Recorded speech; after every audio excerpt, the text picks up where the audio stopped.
Surrogate mom gives twins away, then realizes this.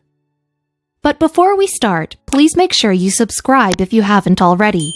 Hit the notification bell and smash that like button. We really appreciate your continuous support.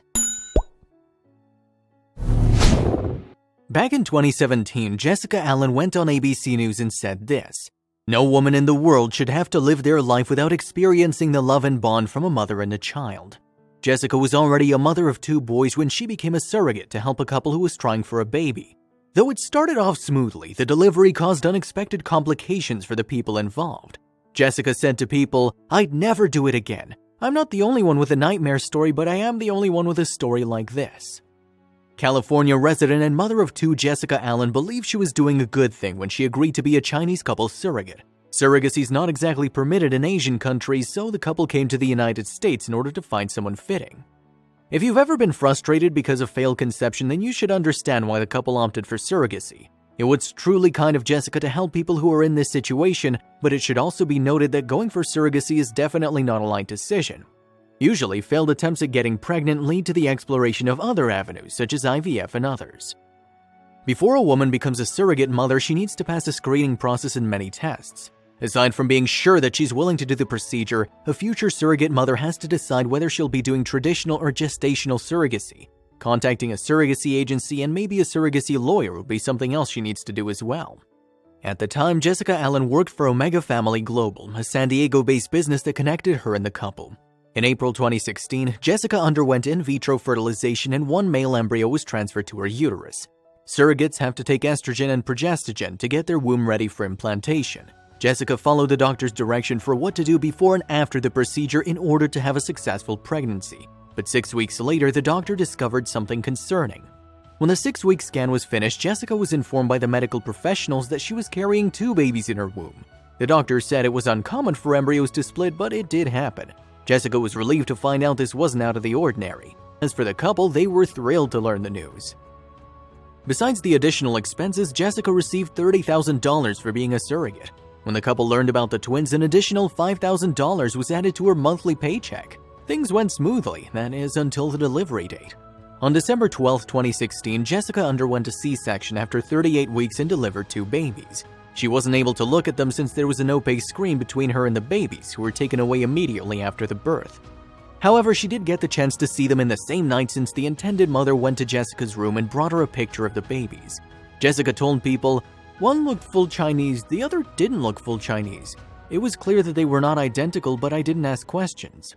After the delivery, everybody went back to their lives. Jessica went home so that she could recover from the pregnancy. She and her husband also purchased a new home. However, 1 month later, before they moved in, the intended mother sent Jessica a text, a photo of the twins with a message of doubt. Jessica told the New York Post the intended mother asked these questions. "Have you thought why they're different? And they're not the same, right?" In the following week, the babies had been made to undergo a DNA test, which yielded astounding results. The babies were not twins, and one of them was actually Jessica and her husband's biological child.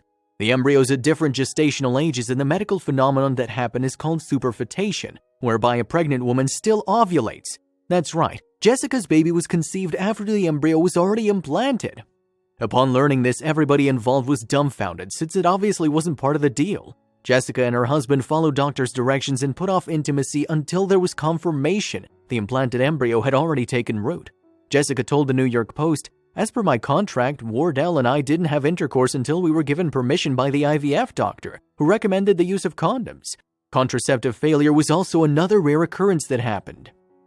Jessica and her husband had just learned that they now have a 3rd child. They were shocked, and she revealed to people, "I was panicking. My husband and I were panicking.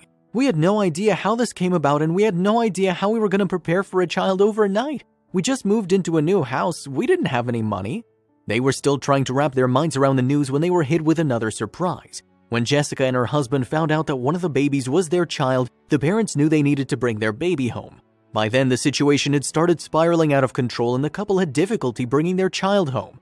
For one thing, as soon as the Chinese couple learned the baby wasn't their child, they wanted nothing to do with the little one. Jessica also found out that her child was being taken care of by the surrogate agency's employee.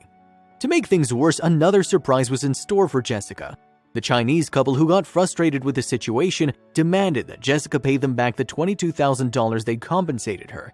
Needless to say, Jessica was in a really tricky position. We'd already spent most of the money we earned from the surrogacy contract, but now we were apparently on the hook for thousands of dollars, Jessica told the New York Post. Besides the $22,000 that the Chinese couple wanted from Jessica, the agency was also demanding thousands of dollars for looking after the Allens' baby. Jessica and her husband had just moved into a new house, so they did not have the money to pay the Chinese couple and the agency. There are things a parent should not have to find out in their lifetime, but Jessica found out one of them. She learned that her baby was about to be placed for adoption. Nothing could be more alarming than that. She knew she had to do everything she could to rescue her child. Jessica revealed to the New York Post, "To my disgust, a caseworker from the agency lined up parents to adopt him and absorb the money we owed to the couple. Or if that didn't work out, the couple were thinking of putting my son up for adoption, as they were still his legal parents." Jessica and her husband were in a tricky situation. Although the child should be ideally handed to them without any problem, the agency was standing their ground. They would not give the couple their child unless they received the money they thought they were owed. When Jessica and her husband found out the intended mother was putting their child up for adoption, the Allens started losing hope. Jessica explained to people, "I thought I wasn't going to get him back because they were pressuring me to pay this money back first. Then they were saying that the intended mom was thinking about giving up for adoption. I thought I had a child out there that I was going to be forced to let go of, all because I couldn't buy him or because I couldn't adopt him." The real fight started. Jessica and her husband got into debt in an attempt to get their son back, though they negotiated with the agency after they hired a legal representation. There was a need to determine whose liability the situation was. Some people believe Jessica and her husband should have abstained entirely, but others placed the blame on the IVF doctor who gave the couple the go-ahead to get intimate. In the meantime, there were people who thought it was the intended parents' fault. However, we shouldn't forget that they paid more when they learned that the twins were expected. Jessica's camp hired a lawyer to get their son back from the surrogacy agency. Since she believed the agency had been manipulating the intended couple, Jessica didn't really blame him for this situation. "It's not her fault. The agency put it in her head that I was going to try to sue her. I never said those words. Since she was scared that I was going to sue her, she started sending me all kinds of text messages," Jessica said about the intended mother. It was a lengthy legal battle, but Jessica was able to prove she owed them nothing. However, it was still not easy to gain custody of her son. The couple felt as if they were playing a game of cat and mouse. In an interview with People, Jessica mentioned, "We tried to get him on numerous occasions, but one excuse they gave us was the intended parents didn't want to sign over the power of attorney, so we didn't get him. We got another call and we were supposed to get him, then we didn't because they were thinking about giving him up for adoption." If you're wondering why Omega Family Global put Jessica through a very painful process despite everyone knowing that she was the child's biological mother, you can check out the statement they issued. They refuted the claims she made, among other things. The New York Post published their answer, "By its very nature, surrogacy is a complicated journey which necessitates the support and care of agencies, parents, surrogates, psychologists, lawyers, and a host of other professionals. As with any pregnancy, issues do arise which require great care, attention to detail, and respect for the process and the emotions of all involved."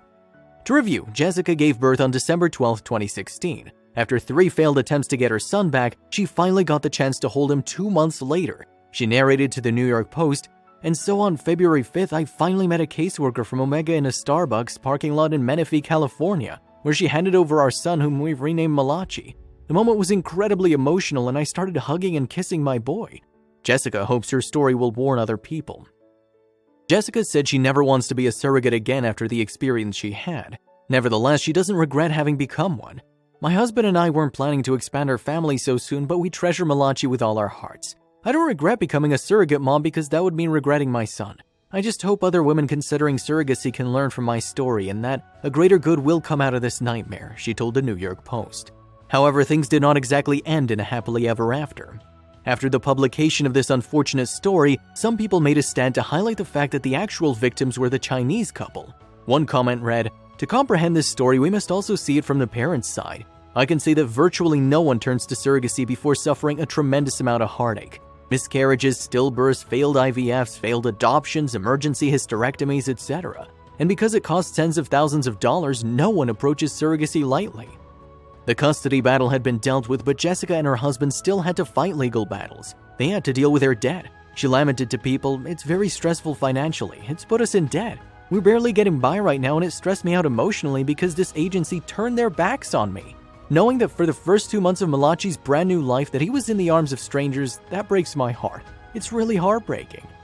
It's not a surprise that a lot of controversial theories surfaced. One theory, which is not that far-fetched, is that Jessica and her husband breached their contract. Allegedly, they engaged in sexual intercourse before the doctor permitted them to. At least, Jessica and the whole family are happy to be with their family's newest addition. Jessica's story caught attention almost a year after it happened. By the time, Malachi had already gotten used to his rightful family at home. He's a little man. He's like 10 months going on 10. He's walking around already, trying to talk. He has an attitude and he's funny and his personality's goofy and bossy all at once. He walks around like he runs the world. Jessica described the little one to people.